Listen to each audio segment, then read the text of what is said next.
des gros capitaux, etc., etc. Et il nous manque la structure, l'environnement, le fait d'avoir un rythme, d'avoir une dynamique, etc., etc. Et donc, effectivement, la meilleure manière de le faire, c'est d'avoir un endroit physique sur une période longue, d'accord, qui permette effectivement de travailler sérieusement, sachant que il faut avoir des ambitions. Je pense que, bien évidemment, c'est un peu, je m'aventure à le dire, mais je ne m'aventure jamais à dire quelque chose si je ne pense pas que ce n'est pas réalisable. Je pense que c'est plus que réalisable, mais il faut préparer le terrain. C'est pour la raison pour laquelle je vais vous le dire en 2014, rendez-vous en 2015. Voilà. Rapidement, donc là c'est pas très intéressant, voilà. Donc j'ai développé tous ces aspects, donc désolé pour la fin, mais bon, je voulais revenir sur cet aspect, surtout pour les étudiants, parce que je pense que c'était important et qu'il fallait que j'en parle.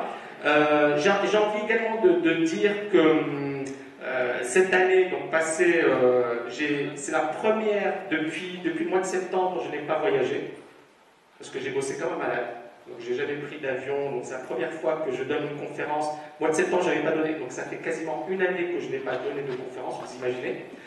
J'ai bossé quand même malade pour développer le projet, les étudiants le savent, donc ça a été une année de dingue, mais ça valait le coup, et c'est la raison pour laquelle je suis très content d'être aujourd'hui parmi vous. On va dîner avec les étudiants tout à l'heure, mais je suis très content d'être là parmi vous. J'espère demain vous voir, donc il y aura une conférence dans laquelle je rentrerai plus en détail sur le système de trading, je développerai pas mal les algorithmes, etc. Et voilà, j'espère vous voir très prochainement. Merci infiniment.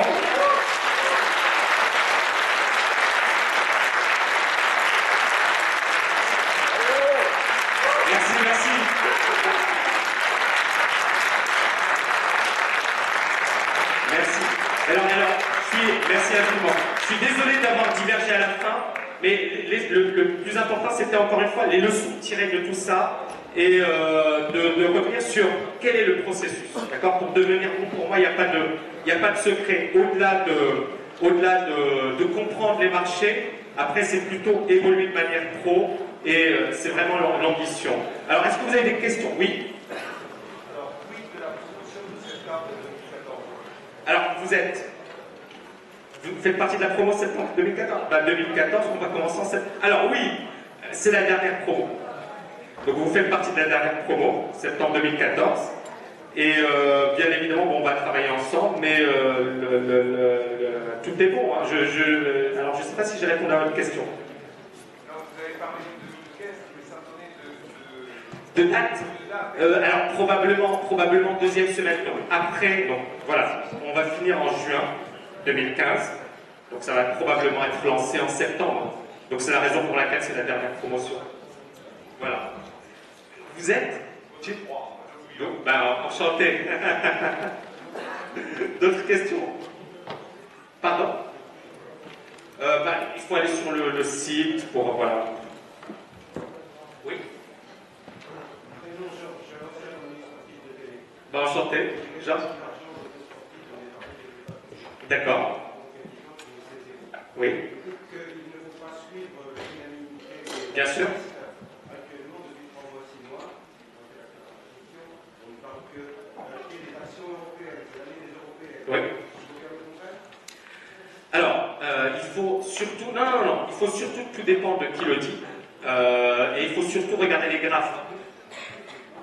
Si tous le disent, alors, c'est une excellente question. Moi, je ne m'inscris pas nécessairement contre le consensus. Mais je m'inscris contre le consensus si les indicateurs me disent qu'il faut s'inscrire contre le consensus. Pour l'instant, je ne suis pas vendeur. Et je vous l'ai montré. Et je vous ai montré pourquoi.